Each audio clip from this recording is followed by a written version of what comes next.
Sí, porque ya estamos a un minuto.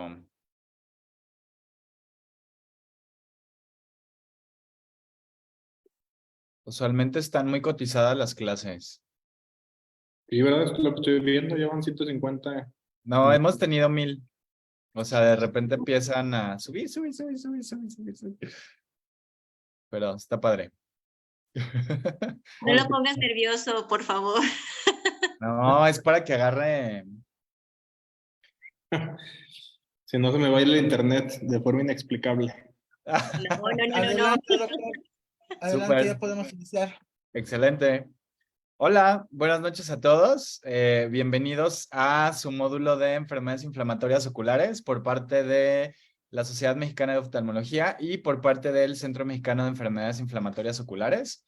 Recuerden, no es necesario que escriban su número del consejo.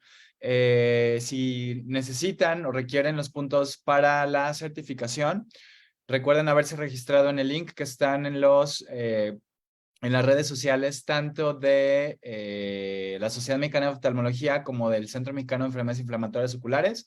Se registran y en las últimas sesiones vamos a tener o se va a enviar la evaluación post curso. Contestan la evaluación y con eso es más que suficiente para que obtengan los puntos de la certificación del Consejo Mexicano de Oftalmología. Recuerden que este mes es de enfermedades inflamatorias oculares, las clases son los miércoles y los jueves y en total van a ser 18 puntos para el Consejo Mexicano de Oftalmología. ¿Qué otra cosa les tenía que comentar? Las preguntas al final de la sesión y para no quitarle más tiempo a nuestro gran ponente, voy a presentarles al doctor Bernardo Villanueva, un poquitito de su trayectoria.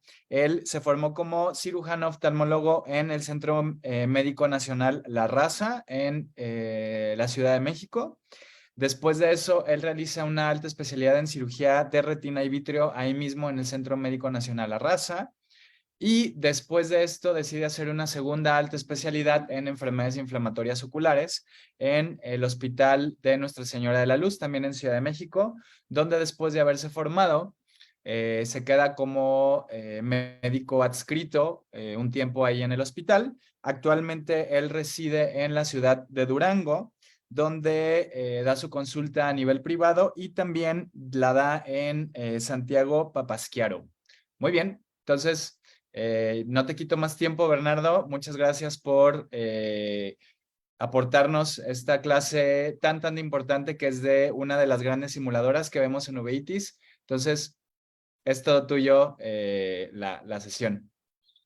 Perfecto. Muchas gracias, Jorge, por la invitación. Gracias por permitirme platicar sobre nuestra experiencia en este tema, como tú ya lo dijiste, bastante importante. Gracias a todos por estar aquí escuchándonos. Y bueno, sin más preámbulo, iniciamos comentando un poquito sobre la historia, la introducción. Antes de poder conocer clínicamente esta enfermedad, debemos de pensar de dónde viene. Hay varias teorías.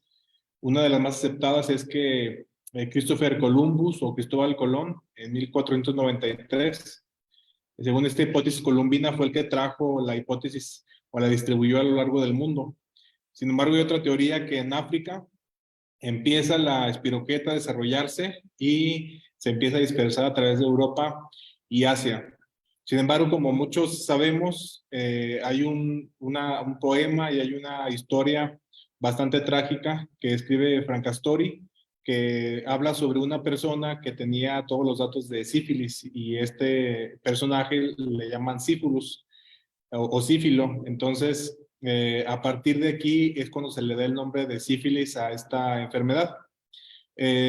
También sabemos que hay una discrepancia entre esta varicela francesa y napolitana. Sabemos que el rey el Luis VIII, en su asedio en Nápoles, él era francés, asedia Italia. Los italianos dicen que es una varicela francesa y pues entre ellos se echan la culpa, ¿no? En pocas palabras. Y no es hasta el siglo pasado cuando Chaudini y Hoffman aíslan esta espiroqueta y la podemos estudiar de una forma un poco más detenida. Entonces, con esta introducción, actualmente sabemos que, bueno, la sífilis ocular es aquel conjunto de síntomas clínicos, ¿sí? En el cual vamos a tener patología ocular, ¿sí? No solamente uveitis, sino también disminución de baja visual, neuropatía óptica, queratitis, vasculitis, asociada a sífilis, algo muy importante a resaltar en cualquier estadio. A pesar que sea más común en algún estadio o en otro, en cualquiera de estos podemos tener sífilis ocular. En cuanto a la microbiología, actualmente la tenemos súper bien estudiada y sabemos que es una espiroqueta helicoidal que mide entre 0.04 por 5 hasta 20 micras. Y bueno, tenemos un periodo de incubación de 10 a 90 días y en la cual en la parte externa es muy interesante saber cómo infecta y gran parte de esa patogenia es secundaria a sus lipopolisacáridos, los cuales están ausentes, ¿sí? Sabemos que todas las bacterias tienen esta parte en su pared, entonces aquí es de las pocas bacterias que no lo tienen, por lo cual va a ser poco antigénica. Eso quiere decir que pues vamos a infectarnos y no vamos a tener inicialmente una reacción tan severa. Entonces, en cuanto a la microbiología, continuando, sabemos que la transmisión pues es oral, vaginal, anal, secundaria a enfermedades a transmisión sexual. Inclusive también podemos tener vía transplacentaria y transfusiones. Sabemos que esta espiroqueta tiene poca supervivencia fuera del huésped y bueno, tenemos ya bien identificadas cuáles son las proteínas, que es la TP155 y la 483, las cuales van a hacer que esta espiroqueta se pueda adherir a la mucosa de los humanos. También es interesante saber que esta bacteria solamente infecta a los humanos y bueno, utiliza una metaloproteinasa tipo 1 con la cual va a empezar a degradar la membrana basal del humano. Hace muchos años, en el 32, empezó un experimento, el Tuskegee, yo creo que muchos ya lo conocen, lo han escuchado. Fue un estudio clínico, el cual nos dio muchos datos de sífilis. Sin embargo, en cuanto a la ética, pues salieron reprobados porque se llevó con engaños a gente de ascendencia afroamericana, ¿sí? Y estas personas pues estaban contagiadas con sífilis y posteriormente sabemos que en 1943 se descubre la penicilina y estas personas fueron privadas del tratamiento. Y bueno, mucho de lo que sabemos sobre la evolución de la sífilis es debido a este experimento. Sin embargo, es algo pues muy poco ético, lo cual lo decimos con mucha pena. Sin embargo, este experimento es bastante conocido por muchos. En cuanto a la epidemiología, todos los artículos nos hablan de que pues, tenemos un repunte de esta enfermedad de transmisión sexual y es más en hombres, ¿sí? En hombres que tienen sexo con hombre. En México tenemos un aumento hasta de un 15% en casos reportados. Si ponemos ahí bien específico reportados, porque hay muchos casos que pues no se están reportando. Y esto tiene mucho que ver debido a que enfermedades como VIH están siendo mejor controladas. Los pacientes ya no se mueren de esto y muchos de los que platicamos sobre esta enfermedad pues sabemos que pues a lo mejor le tienen menos miedo a esta enfermedad, a lo mejor se cuidan menos, se confían y por eso se contagian, ¿sí? Entonces sabemos que según la OMS en el 2012, pues hay 18 millones de personas con sífilis y 5.6 millones de casos nuevos anuales, ¿sí? Aquí les pongo esta pastita que es el PrEP, que ya posteriormente se hablará de VIH, sin embargo sabemos que esta pastilla en personas que se van a exponer al virus de inmunodeficiencia humana te da hasta un 80-85% de protección para contagiarte del virus sin preservativo y hasta un 90-95% con preservativo. Entonces, debido a estos avances que tenemos en la ciencia, hemos tenido o influye mucho en el repunte de sífilis. Entonces, ¿cómo inicia la sífilis? Pues tenemos un chancro, el cual fue descrito ya hace muchísimos años, es el chancro indoloro, ¿sí? Sabemos que debe tener esta característica inicial, la cual va a ser en piel y mucosas. Normalmente se encuentra en genitales, sin embargo hay casos reportados que se encuentran a nivel oftálmico, ¿sí? Entonces el paciente en ese tiempo debe acudir a consulta y sabemos que si ese paciente no se atiende, si ese paciente deja pasar el tiempo, desgraciadamente va a progresar a una sífilis secundaria. Entonces, de un mes y medio después de la inoculación, tenemos la sífilis secundaria, ¿sí? Entonces, aquí es cuando tenemos ya una diseminación sistémica del treponema pálido. Sabemos que inicia con un rash maculopapular en palmas y plantas, con el cual, para todas las personas que nos escuchen y que son oftalmólogos generales, que son residentes, que están haciendo algún becariato, no está de más recordarles que cuando hay sospecha de sífilis, siempre hay que utilizar guantes y hay que desinfectar los aparatos que estemos utilizando. ¿Por qué? Porque es bastante contagiosa, entonces, aun cuando tengamos una ligera sospecha, hay que hacerlo. En el tiempo de pandemia, en el tiempo post-COVID, hemos estado guardando un poco más de atención a estas recomendaciones, nos hemos cuidado un poco más. Sin embargo, la invitación es a no descuidarnos y seguirnos protegiendo de esta enfermedad. Entonces, el paciente, ¿qué es lo que va a mostrar? Va a mostrar fiebre, va a tener malestar general, va a tener dolor de cabeza, náusea, anorexia. Entonces, nosotros como oftalmólogos realmente no estamos acostumbrados a ver pacientes con esta sintomatología sistémica. Entonces, siempre que llegue un paciente así, pues hay que estar muy al pendiente. En ese estadio es raro, no es tan común que el paciente llegue con inflamación en sus ojos, pero hasta un 10% de esos pacientes puede estar presentándolo. Entonces, después de estadio, entramos en la latencia, ¿sí? En la latencia vamos a dividirla en dos para sus fines de estudio. La primera va a ser temprana, en el primer año, y después del primer año va a ser tardía. Aquí se dice que este treponema, esta espiroqueta va a estar dormida, va a estar en una fase de latencia, va a estar en una fase donde en cualquier momento se puede reactivar. Y esta pregunta siempre la hemos visto en exámenes, hasta preguntan cuántos pacientes van a pasar a una terciaria, pues hasta un 30%. Sí, 30% de estos pacientes pasan a la fase de sífilis terciaria y pues bueno, aquí tenemos una gran serie de manifestaciones, la cual vamos a estar observando problemas a nivel vascular, podemos tener endarteritis obliterativa, ¿sí? Y para su estudio también podemos tener la llamada sífilis benigna, la cual hasta un 15% de pacientes van a presentar goma, van a presentar un granuloma, el cual también está reportado que se ha visto a nivel uveal. Esta goma se puede presentar en piel y mucosas y, bueno, a nivel cardiovascular también podemos tener datos de aortitis, aneurismas, insuficiencia vascular.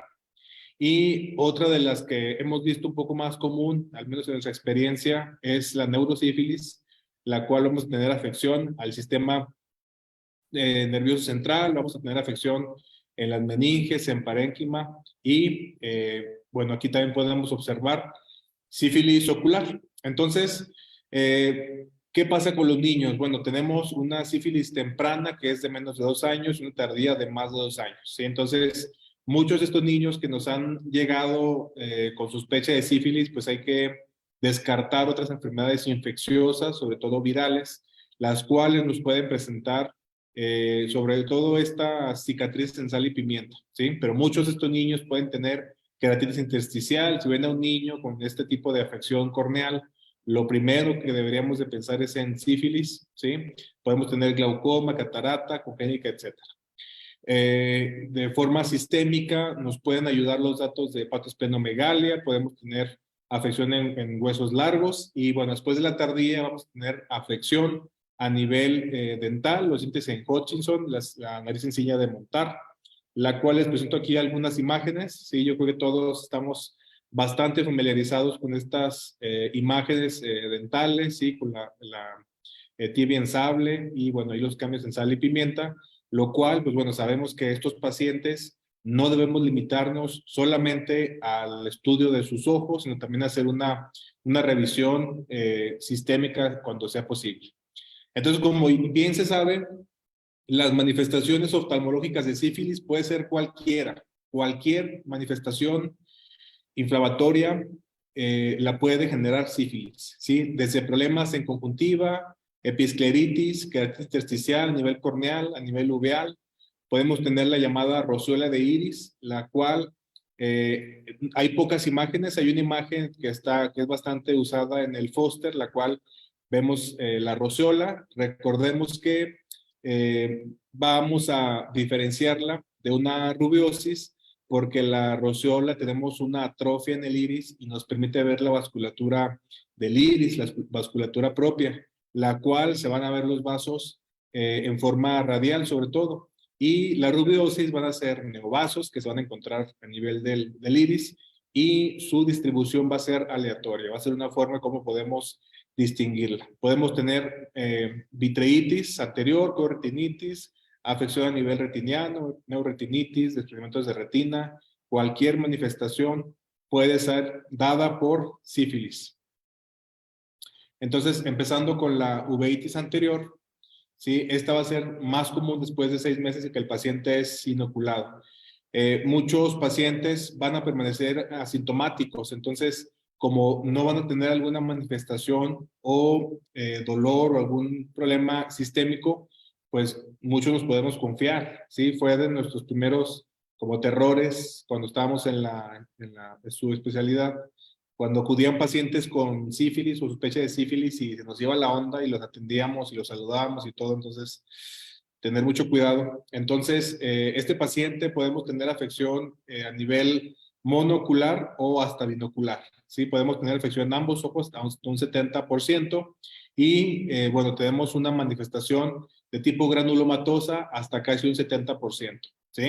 Entonces, recordemos pacientes con queratitis intersticial, ¿sí? Podemos tener sífilis, no se les olvide también tuberculosis, una de las grandes simuladoras, y el llamado síndrome de Cogan, en el cual siempre hay que preguntar por datos de hipoacusia neurosensorial.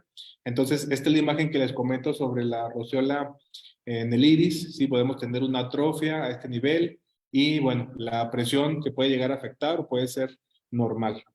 Entonces, en cuanto a la uveitis posterior, esta es de la que más nos vamos a fijar. ¿Por qué? Porque el paciente es donde más se va a afectar junto con la panuveitis, ¿sí? Tenemos formas de retinocorriditis, la cual va a ser de las más comunes, las cuales, pues bueno, sabemos que es la gran simuladora, pero mostramos aquí unas imágenes de cómo podemos llegar a observarla, ¿sí? Vemos datos de vitreitis, fíjense ustedes esa exudación, esas lesiones que tenemos a nivel vítreo, tenemos lesiones blanco-amarillentas, pueden verse un poco más grandes, pueden ver más pequeñas, pueden estar preretinianas. Y bueno, aparte de eso, podemos tener zonas, las cuales hay bastantes artículos que hablan al respecto, donde tenemos áreas focales de inflamación retiniana y papilitis. Entonces, uno de los grandes diagnósticos que tenemos que descartar, pues va a ser el virus del herpes, la cual nos puede dar una retinitis necrotizante. Entonces, hay que estar siempre al pendiente de encontrar datos de afección a nivel vítreo, a nivel vascular. Y bueno, siempre podemos llegar a encontrar datos de vasculitis, donde vamos a encontrar exudados peripapilares. Entonces, ¿qué otras formas podemos encontrar con esos pacientes? Podemos encontrar datos de papilitis, ¿sí? Pacientes jóvenes, hombres que se sospecha de que tienen sexo con hombres y tenemos edema de papila, no se les olvide siempre sífilis. Podemos llegar a tener experimentos de retina serosos, como ya platicamos de vasculitis, o pacientes que simulen oclusiones de vena central de la retina. Hace muchos años, en el 88, Sousa y Schepens comenzaron a describir esta corretinitis que era inusual, que era central y que fue la primera manifestación de una sífilis secundaria. Posteriormente, Donald y Gass empezaron a darle nombre de una corretinitis placoide posterior, ¿sí? Dependiendo el médico con el que hable, dependiendo el uveólogo, dependiendo la población que tenga, va a ser de las manifestaciones más comunes. Por ejemplo, en uno de los congresos, me acuerdo mucho de Jorge y de la PEC, una superescuela de uveitis, ellos nos comentaban que veían de forma más común pacientes con sífilis con una afección de chorioretinitis placoide posterior. Y en nuestra experiencia en el Hospital de la Luz, observamos que los pacientes tenían más vitreitis, ¿sí? Y entonces, ahorita les voy a mostrar en otros lados del mundo. Sin embargo, quiero comentarles esta parte que fue descrita hace muchos años y que así empezamos con este nombre. Y eso fue en el 88. Muchos de ustedes aún no nacían, muchos estábamos naciendo.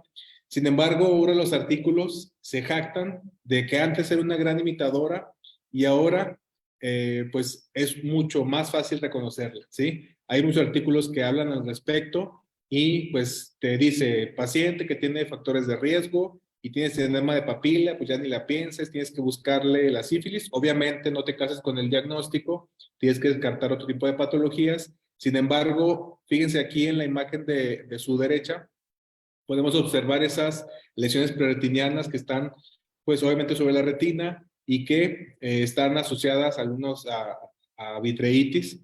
Y pues aquí los artículos, ya este es el artículo italiano, dice pues ya realmente no es tan común, no es tan difícil hacer el diagnóstico, ¿sí? Y a lo cual, si les soy sincero, al principio era difícil, pero ya después que llegaban residentes con nosotros a presentarnos pacientes, ¿sí? Veíamos un paciente, le hacías el interrogatorio y sospechabas que tenía prácticas de alto riesgo y en nuestro caso lo veías con vitreitis, 2, 3 cruces, una visión de movimiento de manos, de cuentadedos, ¿sí? Decías sífilis, o sea, hay que hacer el diferencial.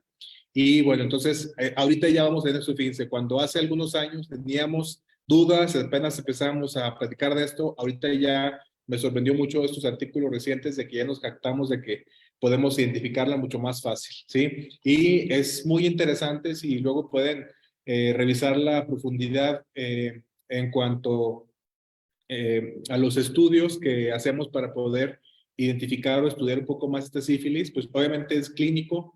Sin embargo, tenemos estudios como el OCT. ¿Sí? En el OCT empezamos a encontrar fluido subretiniano, líquido subretiniano, y podemos encontrar pues engrosamiento del complejo EPR. Y como vemos ahí también encontramos, este es un paciente con sífilis terciaria, y tenemos algunas zonas nodulares ahí sobre el nivel del EPR, y estas cada vez están más estudiadas. Fíjense esta serie de pacientes con placoide posterior, como la mayoría de ellos está presentando líquido los primeros días, está presentando líquido subretiniano, y estos detritos celulares, que es lo que son a nivel del EPR. Y bueno, fíjense cómo tiene la característica de que está bastante afectada, hay un engrosamiento a nivel foveolar, y posteriormente tenemos una resolución que llega casi a la normalidad. Y es una de las situaciones que nosotros les podemos comentar.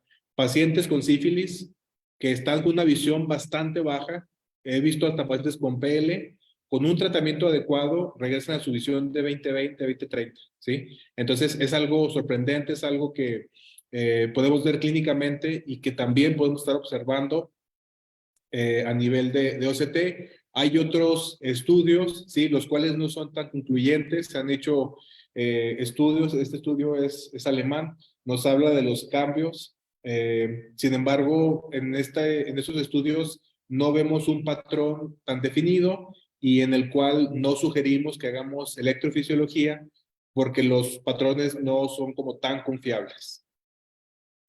Entonces, tenemos aquí la progresión de una retinitis punteada interna sifilítica, la cual, como ustedes pueden ver, se puede presentar. Aquí les mostramos 4 casos. Como platicábamos, podemos tener lesiones preretinianas, pueden ser punteadas, pueden ser muy pequeñas, pueden ser puntiformes, y como en el caso 4, en los primeros 4 casos, en el cuarto podemos encontrar lesiones mucho más grandes, ¿sí? En los 4 casos posteriores tenemos otro tipo de manifestaciones, y como pueden ver ustedes, como en el caso 5, podemos tener datos de que sean solamente algunas lesiones, que no sean un número tan elevado, y podemos tener datos de vitreitis, la cual puede ser que vaya desde una cruz hasta 4 cruces.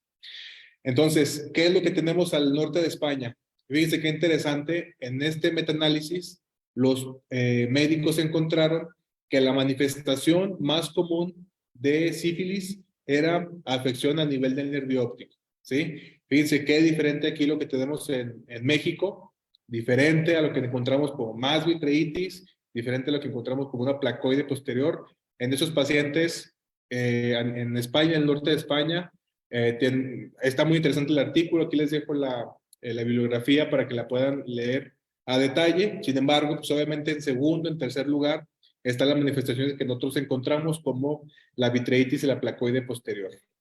Entonces, que no se les escapen pacientes con escleritis, pacientes con otro tipo de patología, ¿sí? Siempre debe ser una de nuestros diagnósticos a descartar, ¿sí?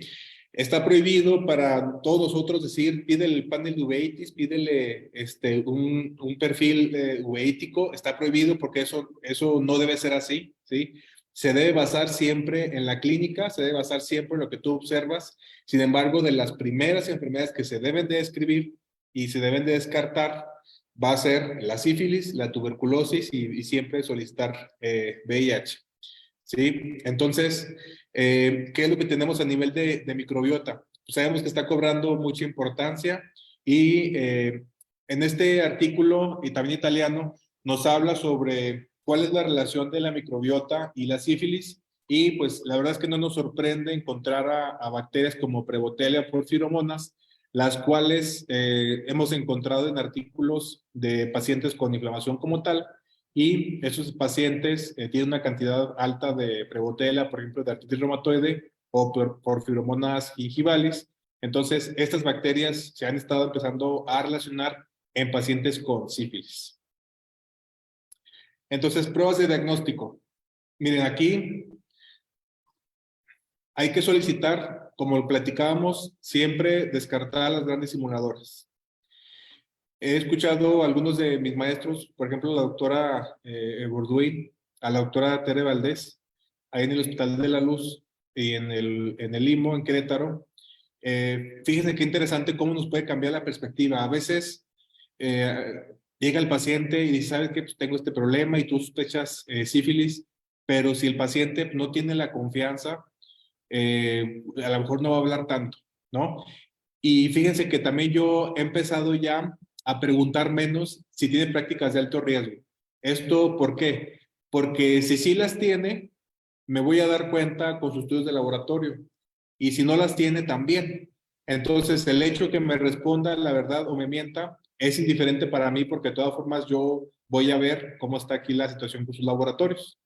Y fíjense bien lo que decimos, no digo que no pregunten, si hay que preguntarlo, siempre en un ambiente de confort para el paciente, un ambiente donde el paciente esté cómodo, donde esté con privacidad, donde se respete, se respete cómo debe ser llamado, cómo quiere ser llamado, con el nombre, todo eso con mucho respeto, pero siempre hay que estar, o sea, preguntando eso, pero fijarnos más en los estudios de laboratorio, lo cual va a ser más importante a mi punto de vista, ¿sí?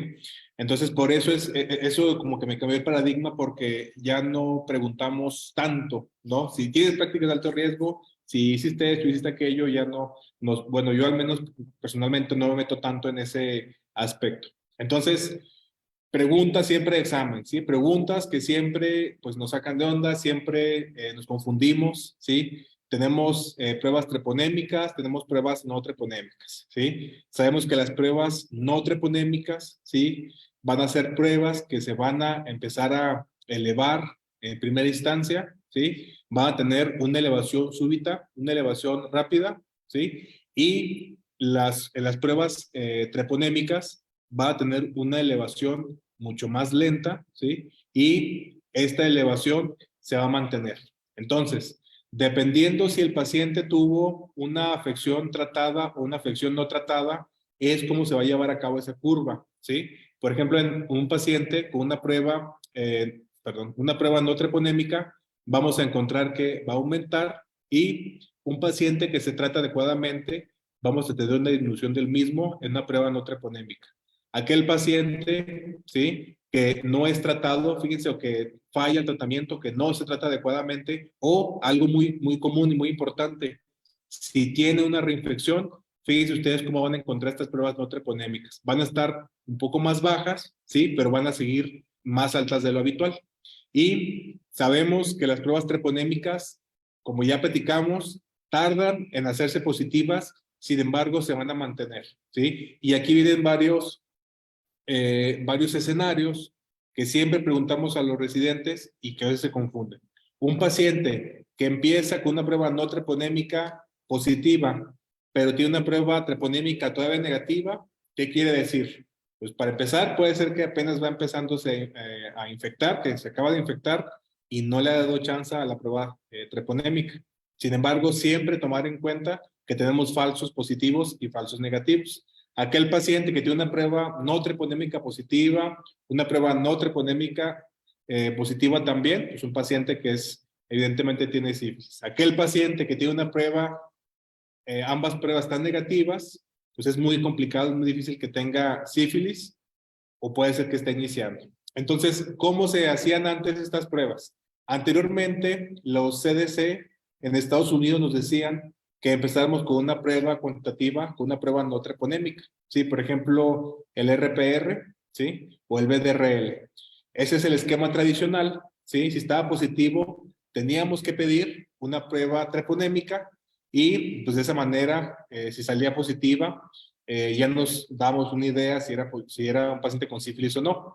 Ahora lo que se solicita, ahora lo que se recomienda es hacer la secuencia reversa, ¿sí? Es decir, empezamos con una prueba treponémica, ¿sí? De inmunoensayo o quimioensayo. Entonces, el EIA o CIA, que aquí en México de plano no hay. Entonces, esta prueba treponémica es con la que se empieza y sale positivo, hay que hacer una prueba no treponémica, ¿sí? Entonces, ¿qué es lo que hacemos nosotros? Bueno, yo personalmente lo que hago es que le pido las dos, ¿sí? Le pido la prueba treponémica y no treponémica. Y algo muy importante, si pudiéramos llevarnos algo de esta clase, me gustaría que se llevara esta palabrita, el efecto prozona, ¿sí? Sabemos que hay efecto prozona, prezona y efecto de zona. Vamos a quedarnos con el efecto de prozona, el cual siempre que ustedes pidan un BDRL, sobre todo en pacientes que tienen VIH, debemos de solicitarlo, anotarle ahí, probable efecto prozona. ¿Por qué? Porque en ocasiones puede haber la situación de que haya más antígeno que anticuerpo y eso va a hacer que la prueba salga negativa, ¿sí? Va a salir con un falso negativo. Entonces, siempre solicítenla ahí porque así el laboratorista lo que va a hacer es hacer unas diluciones y a través de ellas vamos a poder saber si este paciente pues tiene demasiado antígeno y bueno, de esa manera vamos a poder descartar que tengamos falsos negativos, ¿sí? Y otra cosa bastante importante que les queremos comentar es siempre solicitar estos estudios, ¿sí? Que se los reporten de forma cuantitativa, ¿sí? Es decir, que les pongan las diluciones, una a 4, una a 64, una a 16, una a 32, siempre que se las pongan cuantitativas, porque no nos va a servir saber si el paciente sale positivo o negativo. Y vamos a ver ahorita por qué. Entonces, siempre también tomen en cuenta pacientes con BDRL que puedan tener falsos positivos, un paciente mayor. Y fíjense, es así como para reírse, pero hemos visto muchos casos, sobre todo cuando son residentes que no tienen a lo mejor mucha experiencia, que sale el BDRL positivo y en pacientes mayores. Y el residente le sabe que tiene sífilis. Y la viejita, oye, pero ¿cómo se transmite? Transmisión sexual. Y voltea a ver al esposo y el esposo le dice, oye, ¿cómo? ¿Qué onda? O sea, me has dicho que me has sido fiel toda la vida y ahora resulta que no. Y de verdad hay que tener mucho cuidado con esa situación. Se debe manejar con mucha cautela porque podemos provocar situaciones familiares que debemos evitar. ¿Sí? Nada más así se las dejo. Entonces, mucho cuidado en pacientes mayores, mucho cuidado en pacientes que tienen lupus, lepra, la cual es ya actualmente rara, pacientes con neoplasias o artritis reumatoide. ¿Sí? Hay que tener mucho cuidado, sobre todo cuando el paciente tiene una titulación baja moderada. Si un paciente tiene un BDRL 1-4 y es un paciente mayor, no se alarme. ¿Sí? Es un paciente que hay que volver a solicitar el estudio, hay que solicitar el FTABS y no hay que alarmar a los pacientes. ¿Sí? Es una recomendación que les podemos hacer. Y entonces en el FTABS, el cual es una prueba treponémica, puede salir positiva en embarazo, Si el paciente tiene ANAS positivos o factor reumatoide positivo, el FTABS puede salir como un falso positivo. Entonces, tómenlo en cuenta, por favor. Actualmente tenemos otro tipo de estudios como el ALER-Determine, el cual es una prueba de sangre y se utiliza para comunidades donde hay una alta incidencia de sífilis, sobre todo en África, ¿sí? Actualmente en México no lo utilizamos tanto porque, bueno, tenemos los otros estudios a los cuales sí tenemos acceso un poco más fácil, pero que sepan ustedes que tenemos este tipo de materiales. Entonces, hay ocasiones en las que tenemos que echar mano de nuestros colegas dermatólogos. Está muy interesante esta sífilis, las cuales ya están algunos patrones inflamatorios establecidos. Y bueno, la sífilis y el VIH es punto y aparte, ¿sí? ¿Por qué? Porque muchos pacientes pueden estar con coinfecciones, ¿sí? Hay varios artículos que hablan sobre las 3 infecciones. Paciente con uveitis y que tiene sífilis, que tiene tuberculosis y que tiene VIH positivo. Entonces, si un paciente tiene sífilis, no se casen con ese diagnóstico, o sea, ok, vamos a tratarlo, pero no por eso dejen de descartar otras enfermedades, como todos pacientes que están inmunocomprometidos pueden tener otro tipo de afecciones. Entonces, en este caso, hemos visto muchísimos pacientes que no se sabían con VIH y que la sífilis es una de las formas de cómo debutan, ¿sí? Entonces, tener también mucho cuidado en aquellos pacientes que tengan VIH, que tengan vitritis, por ejemplo, y que sea una URI y estemos pensando que sea sífilis. Entonces, también tener cuidado con el otro lado de la moneda. Diagnóstico diferencial. Es difícil, es complicado porque, como ya sabemos, la sífilis va a tener muchas manifestaciones. Entonces, el diagnóstico diferencial va a ser en función de la manifestación clínica que tengamos, ¿sí? Y vamos a dividirlo para su estudio en infecciosos, no infecciosos, enmascarados, ¿sí? Y otros como la retinosis pigmentaria, ¿sí? Tan sencilla, tan fácil como aquellos pacientes que tengan una sífilis ya de congénita o una sífilis resuelta, puede dar datos, se parezca a una retinosis pigmentaria, ¿sí? Mucho cuidado con aquellos pacientes entonces, sobre todo retinitis herpéticas y pacientes con tuberculosis. Tratamiento. En cuanto al tratamiento, sabemos que la sífilis se va a tratar como una neurosífilis, ¿sí? Esto va a ser aquí en China, desde el 43 que Fleming descubrió la penicilina a partir de un hongo y hasta la fecha continúa siendo el tratamiento adecuado para la sífilis. Va a haber tratamientos que ustedes van a escuchar, van a leer, pueden aplicar, pero no es lo correcto, ¿sí? Hay tratamientos alternativos, los cuales ustedes deben de evitar. No hay mejor tratamiento para la sífilis que la penicilina, ¿sí? El tratamiento es como está aquí indicado en el cuadrito, de 18, 24 millones, divididas en 3 a 4 dosis, ¿sí? Se dividen cada 4 horas, de difusión continua por 10 a 14 días. Eso es como se tiene que hacer. No den otro tipo de antibióticos, no den un tratamiento con penicilina intramuscular. Así debe ser tratado. Si tú quieres que tu paciente mejore, si le quieres dar lo mejor al paciente, lo debes tratar así. En aquellos pacientes que son alérgicos a penicilina, deben saber ustedes que muchos pacientes dicen ser alérgicos, pero a lo mejor les dolió el estómago, vomitaron algo y realmente no son alérgicos. Primero estar seguros que sí sean alérgicos y después mandarlos a pruebas de desensibilización a la penicilina. Entonces, ¿se puede dar prednisona? Se puede dar, ¿sí? En aquellos pacientes que tengamos una reacción inflamatoria severa, ¿sí? Se puede dar a una dosis de 0.5 miligramos kilo día, se puede dar Calcort. Muy importante no dar el esteroide vía oral antes de iniciar o no darlo junto con el antibiótico, ¿sí?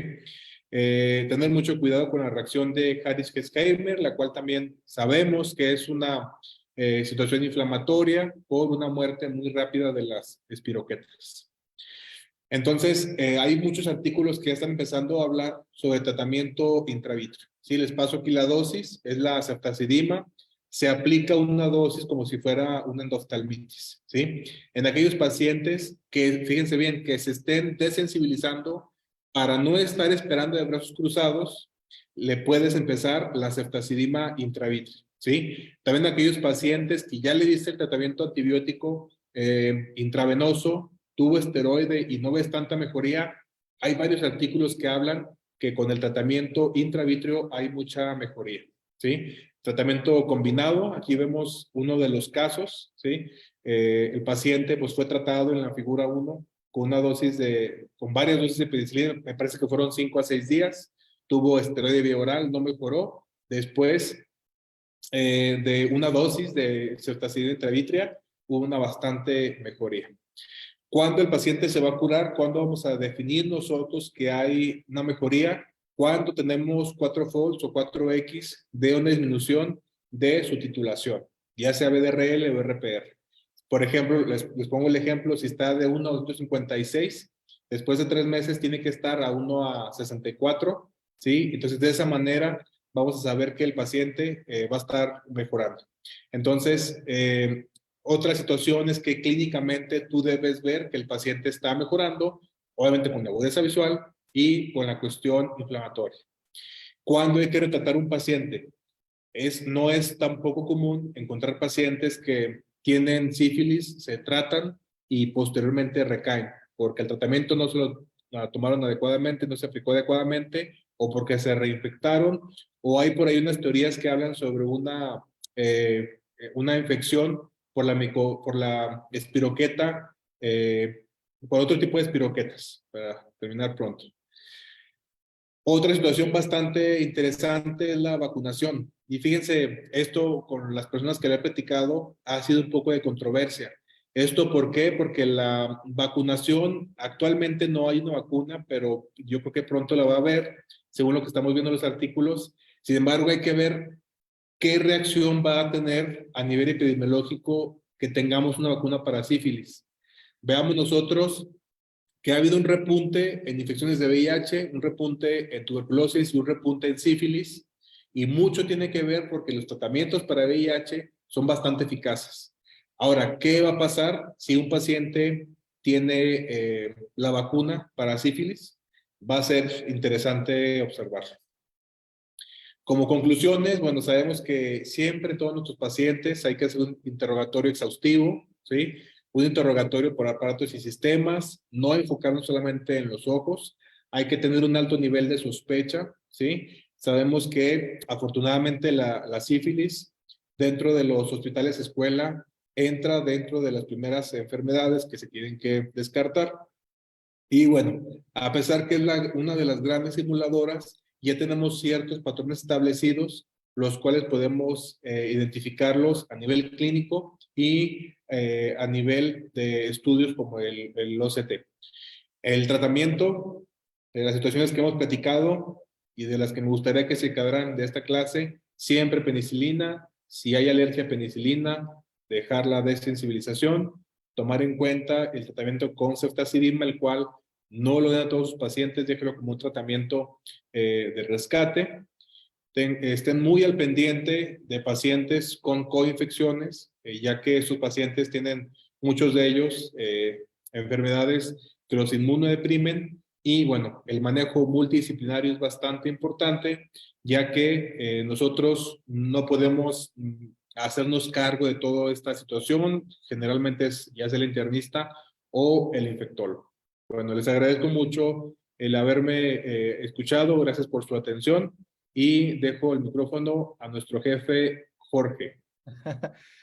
Muchas gracias, Bernardo. Excelente sesión. La realidad es de que es súper importante, como les comentó el doctor Bernardo a lo largo de su plática, siempre tener en cuenta este tipo de patologías en cuestión de enfermedades inflamatorias oculares.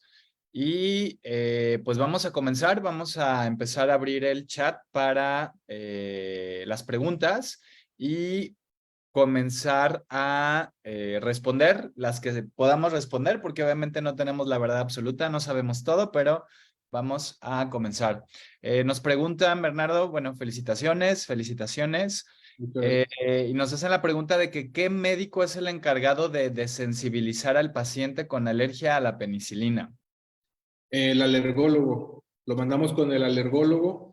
Sobre todo si estamos en un tercer nivel, pues va a ser mucho más sencillo, pero si estamos a nivel privado, sí mandarlo con el alergólogo directamente.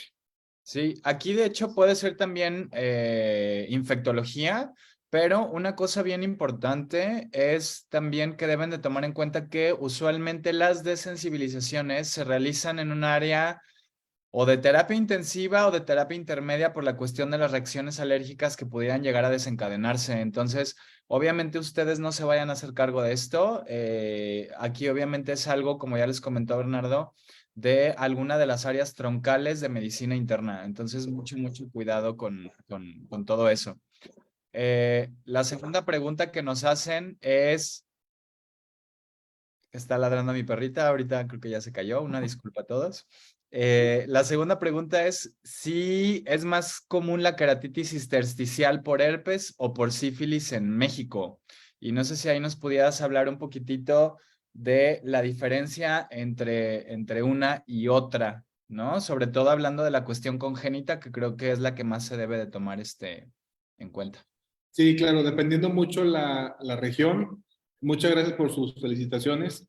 De las situaciones que más hemos visto es que no solamente hablar de queratitis intersticial, sino como dijo Jorge, la edad del paciente, si es unibilateral y otros síntomas asociados, ¿sí? Pero en mi experiencia aquí en Durán, en el norte del país, cuando es unilateral, herpes es la principal, ¿sí? Y cuando es bilateral, fíjese que lo más común ha sido por tuberculosis.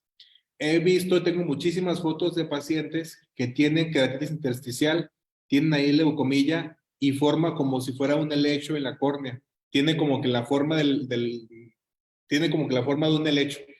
Eso es lo que les puedo decir y luego si quieren les enseño las fotografías, pero eso sería en unilateral por herpes y bilateral a mi experiencia tuberculosis. Exactamente, totalmente de acuerdo. Y sobre todo la edad, si ven a un niño con intersticial bilateral, obviamente checar lo demás que ya les comentó Bernardo de la sífilis congénita, pero tiene que ver mucho la edad y también el país, obviamente en México tenemos mucha tuberculosis. Si hay gente de Latinoamérica, obviamente depende la región en la que estén, pero bien importante que descarten esas simuladoras, ¿no? Hablando de las intersticiales. Más felicitaciones. Y nos preguntan, que creo que ya lo comentaste muy bien en tu plática, estudios iniciales de un paciente que estamos sospechando con sífilis ocular. Dices, esto me huele a sífilis, tiene características de sífilis. ¿Qué es lo que le pides a ese paciente, Bernardo, de entrada? Siempre a todos nuestros pacientes solicitarle estudios generales, VH química, examen general de orina, ¿sí? Pruebas de función hepática son los primeros que pedimos. Posteriormente, solicitar las grandes simuladoras, pedir VIH, pedir el BDRL con titulación, ¿sí? Y pedir el PPD. Esas tres serían. ¿Y qué más agregamos? Dependiendo la clínica, ¿sí? Si el paciente tiene queratitis intersticial y no escucha bien, al pedirle esos y pedir una valoración por otorrino, por ejemplo, ¿sí? Quitando el síndrome de Cogan. Si el paciente tiene queratitis intersticial y trae mucha tos, pues pedirle el PPD y pedirle su radiografía de tórax, ¿sí? Entonces, son esos estudios iniciales y ¿qué más? La clínica manda, depende de la manifestación clínica. Súper, totalmente de acuerdo. Nos preguntan, ¿con qué cuadro clínico nos tenemos que quedar para sospechar sífilis? que creo que es algo, recuerden, sífilis les puede dar cualquier cosa, cualquier tipo de enfermedad inflamatoria ocular, entonces no se encapsulen específicamente en uno.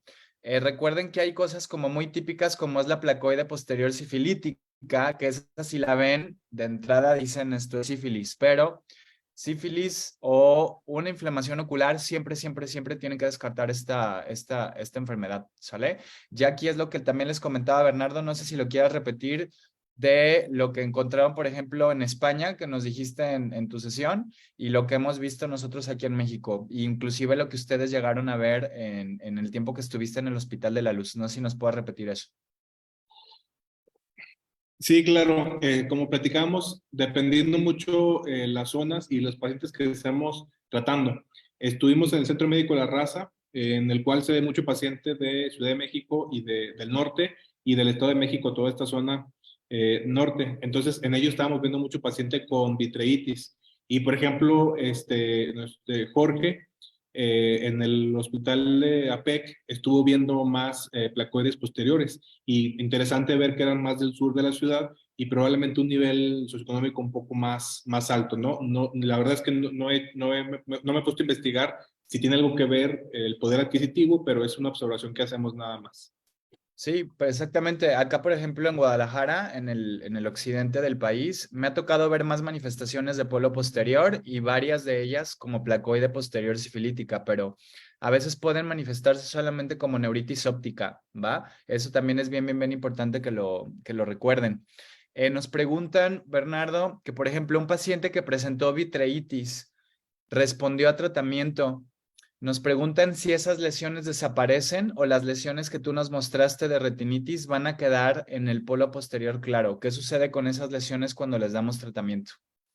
A mi experiencia van a desaparecer. Lo primero que va a desaparecer es la vitreitis, se le va a empezar a quitar, y esas lesiones, como son más densas, van a tardar un poco más en desaparecer. Y dependiendo del tratamiento, ¿sí? Si le dice solamente tratamiento intravenoso, solamente con penicilina y mejoró, y todavía ves que le queda algo de vitreitis, todavía tiene algunas lesioncitas por ahí inactivas, le puedes dejar un tratamiento con esteroide vía oral, ¿sí? Pero, y yo los que he visto, queda el ojo como si nada le hubiera pasado si se tratan adecuadamente.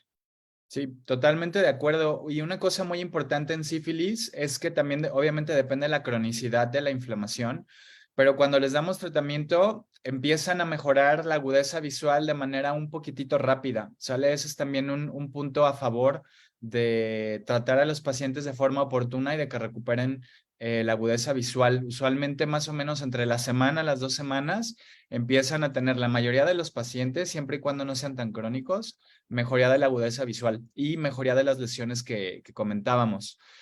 Nos preguntan qué tanto tiempo dura un paciente en desensibilizarse para iniciar tratamiento. Híjole, hay una tabla, si la pueden buscar en la CDC, una tabla pueden buscar sífilis, o sea, sífilis en la página de la CDC, y ahí viene la tabla de cómo se deben desensibilizar los pacientes.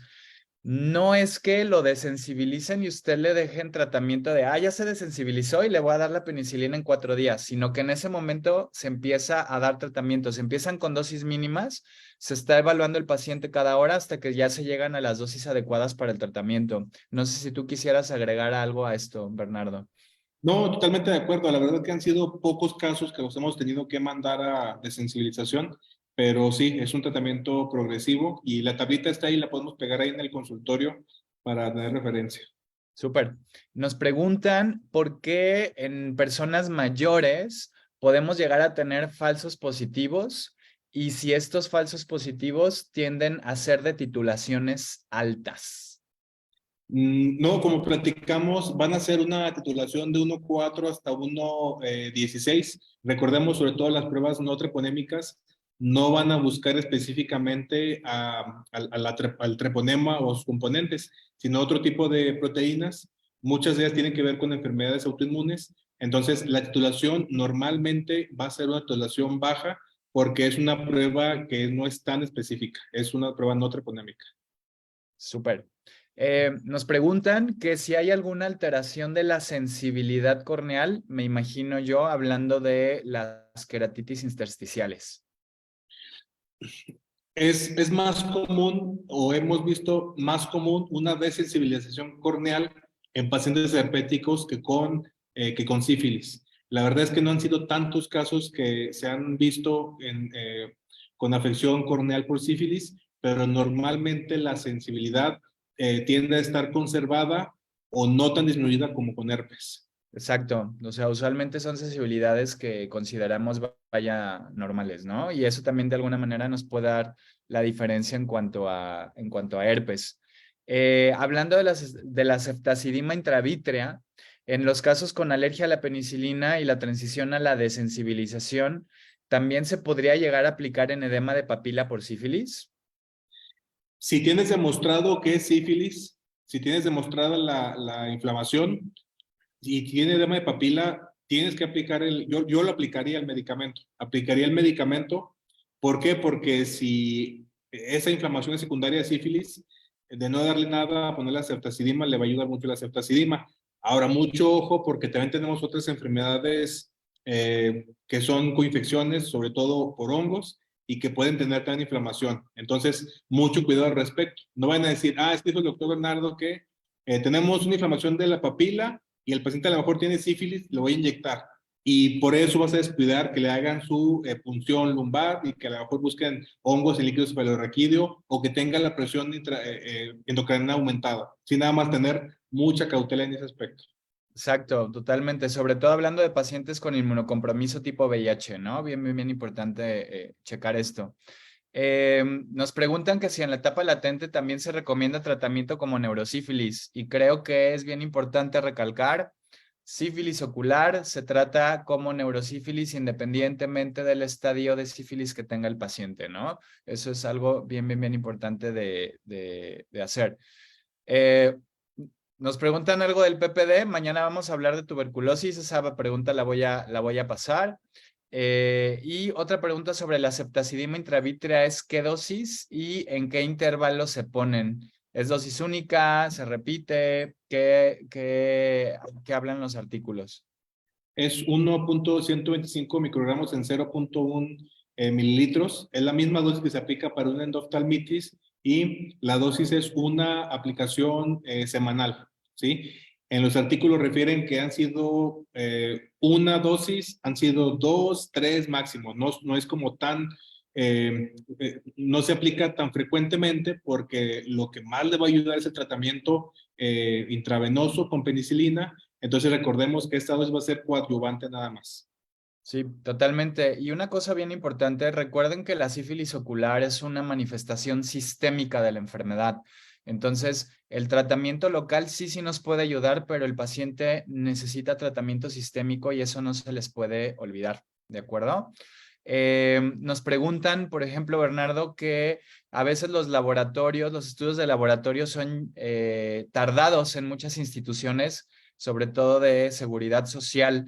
Sí es recomendable que se inicie tratamiento ante la sospecha o nos esperamos a los resultados y la tratamos. ¿Qué opinas sobre esto? Miren, el BDRL no es tan tardado. Entonces, si le piden estudios, por ejemplo, el PPD se va a tardar más, obviamente, en sus 3 días. Pero si ustedes piden los estudios generales y le piden el BDRL, se los van a dar en cuestión de horas. Entonces, en ese aspecto no hemos tenido tanto problema, porque sí los han entregado rápido. Ahora, si hay problemas de desabasto en reactivos en el laboratorio, pues mandarlos por fuera de la institución, pero no sé tú qué experiencia tengas, porque yo no he tenido problemas en cuanto reporten rápido. No, de hecho, justo lo mismo. Lo que suele tardar son justamente las treponémicas, que esas sí pueden llegar a tardar algunos días, pero BDRL usualmente el mismo día lo tienen. Inclusive si se lo hacen por fuera, no llega a ser una prueba tan cara. Ahora, una cosa bien importante que tienen que recordar es que le tienen que dar el seguimiento de la prueba no treponémica al paciente con la misma con la que iniciaron. Recuerden que BDRL no puede intercambiarse por RPR o al revés, ¿de acuerdo? Si el paciente empezó con BDRL, las diluciones las tienen que seguir haciendo con BDRL. Si empezó con RPR, mandarlos a hacer también con RPR, ¿de acuerdo? Y RPR, de hecho aquí por ejemplo en Guadalajara está el Instituto Dermatológico Barbarrubio y usualmente, no sé por qué motivo, pero muchas veces ahí mismo en la institución mandan RPR, entonces también es una prueba que está relativamente rápida y suponiendo en el peor de los casos que por X y razón, institución, burocracia, lo que sea, no tienen reactivos en ese momento y es una alta sospecha de sífilis ocular, la realidad es de que yo todos estos pacientes los mando con infectología y muchas veces el infectólogo les puede llegar a iniciar tratamiento. A veces, si se toma el estudio al día siguiente empiezan ya con los antibióticos antes de tener los resultados si hay una alta sospecha o el paciente básicamente nos dice, sí, la realidad es de que, por ejemplo, lo que comentaba Bernardo, sí he tenido prácticas de alto riesgo, ya había tenido yo una lesión parecida a la que me dijo, doctor, bla, bla, bla, bla, bla. A veces se inicia tratamiento sin estudios, pero lo ideal es tenerlos previo a inicio de tratamiento. Más felicitaciones. Y nos comentan, Bernardo, si nos puedes volver a platicar ¿qué es el efecto Prosona for Dummies? Hay ocasiones en las que el paciente tiene tanta inmunosupresión que está afectado por el treponema. Entonces, cuando se hacen los estudios, para que este estudio salga positivo, debemos tener anticuerpos y antígenos. Entonces, muchas veces los antígenos tienen un número tan elevado que los anticuerpos no alcanzan a leerlos en pocas palabras, no se alcanzan a brindear. Entonces, lo que sucede es que salen negativos.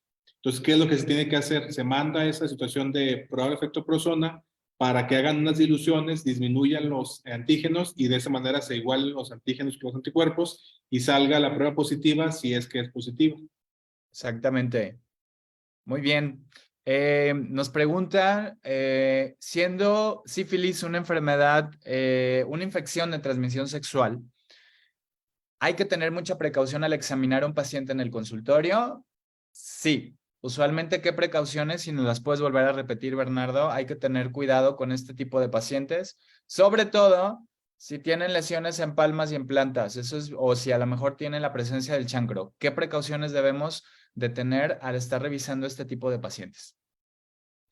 Bueno, tener mucho cuidado, sobre todo saludar de mano, ¿sí? Recordemos que este treponema no va a sobrevivir en el medio que estamos nosotros, ¿sí? No va a sobrevivir en una superficie, pero si hay un riesgo teórico, si el paciente está en secundarismo, tiene lesiones en palma y te salude, tú traes una cortadita por ahí, hay la posibilidad teórica que te infecte, ¿sí? Obviamente es una situación de transmisión sexual, porque hay contacto de mucosa con mucosa, ¿sí? Sin embargo, sí tenemos ese riesgo, tener mucho cuidado al saludar, ponerse guantes, ¿sí? Y cuando se termine la exploración, hacer una limpieza, pues, con alcohol, ¿no? Esas son las medidas generales. Obviamente, pues, con cubrebocas, lo usamos de todas formas ya de por sí, y nada más con eso, no requiere otra medida especial. Exactamente. Recuerden que, como ya les comentó Bernardo, la bacteria tiene que estar viviendo prácticamente dentro del cuerpo humano, que es una infección básicamente exclusivamente humana para que pueda ser viable, ¿de acuerdo? Pero mucho, mucho cuidado, sobre todo con lesiones en palmas y en plantas, ¿va? Nos preguntan, Bernardo, en un paciente que tiene exclusivamente edema de papila, con baja visual, pero que no hay celularidad en vítreo, si debería siempre de solicitarse de rutina un BDRL previo a la aplicación de metilprednisolona. Mi respuesta es sí. No sé cuál sería tu respuesta. Sí, sí, claro, evidentemente hay que hacerlo y sobre todo por el paciente, primeramente y con fines legales. O sea, si ese paciente tiene edema de papila y era por sífilis, tú te confiaste y pensaste que era neuritis óptica y lo goleas, ese paciente va a empeorar. Entonces, si hay sospecha clínica, siempre hay que solicitar las grandes simuladoras y la clínica siempre manda, como decimos, ¿sí? No vamos a decir, tiene neuritis óptica, es que los estudios españoles dicen que es la primera manifestación. O sea, tu clínica debe mandar, pero la respuesta sería sí, siempre solicitar estudios de BDRL antes de bolear si hay sospecha clínica. Exacto. Y de hecho, justamente, hola Tamar, ya vi que estás conectada. Tamar está en el Instituto Nacional de Neurología y Neurocirugía en Ciudad de México. Y justamente nos pone la doctora Tamar Gómez: recientemente he visto más neuritis ópticas por sífilis con y sin vitreitis, tanto papilitis como retrovulvares. Debe siempre, siempre descartarse esta posibilidad en el protocolo de estudio del paciente con neuritis óptica. Aquí ya tenemos una opinión de neurooftalmología, además de las opiniones de inflamación ocular que les dimos el doctor Bernardo y yo. Siguiente pregunta, nos dicen, ¿cada cuándo se piden las pruebas de seguimiento para ver la disminución de las titulaciones? ¿Qué respuesta tienes para esto, Bernardo? Las pedimos cada 3, 4 meses y debemos de estar observando que hay una disminución, como platicábamos, de 4 Fols, 4X. Y es muy importante lo que decía Jorge sobre saber cuál es tu nivel basal del estudio de la prueba no treponémica. No vamos a pedir una prueba de seguimiento de FTABS. ¿Por qué? Porque es una prueba treponémica que se va a mantener siempre positiva.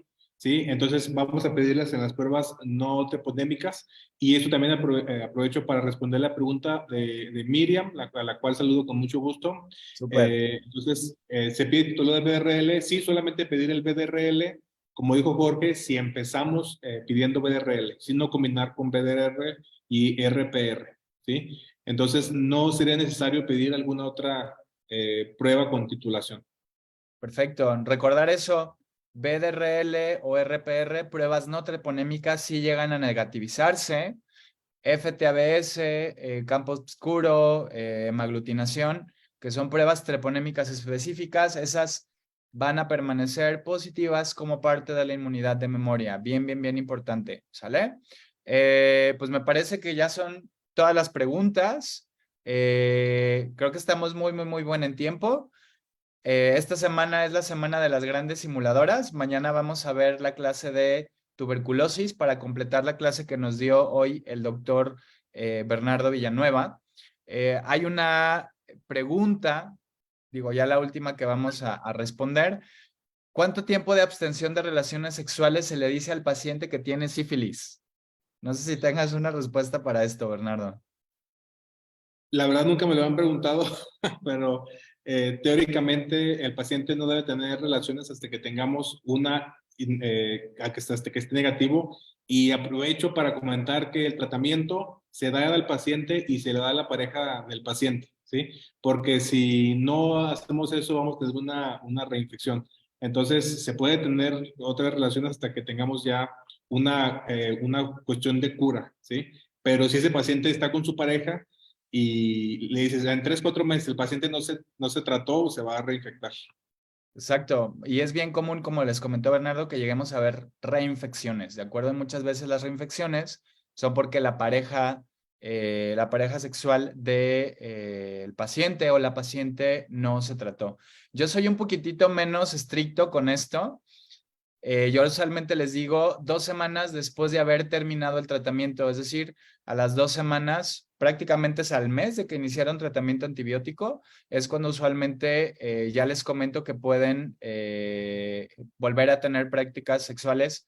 Hagan énfasis, hagan educación, prácticas sexuales conscientes, prácticas sexuales que no sean de riesgo, ¿de acuerdo? Es bien, bien, bien importante esto y que sean muy cuidadosos en todos estos temas, como les comentó el doctor Bernardo a lo largo de la sesión. Pues ahora sí, sin más por el momento, muchísimas gracias.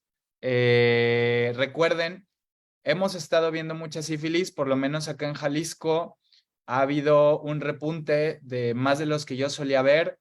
En Ciudad de México, justamente ahorita Tamar también nos está comentando que cada vez están viendo más, no sé en Durango, pero en otras zonas del país hemos estado viendo gran aumento de las infecciones, entonces que no se les vaya a pasar, por favor, esta infección como gran simuladora y como una gran causa de enfermedades inflamatorias oculares, ¿de acuerdo? Sería todo por esta noche. Muchas gracias por acompañarnos. Nos vemos mañana a la misma hora con la clase de tuberculosis.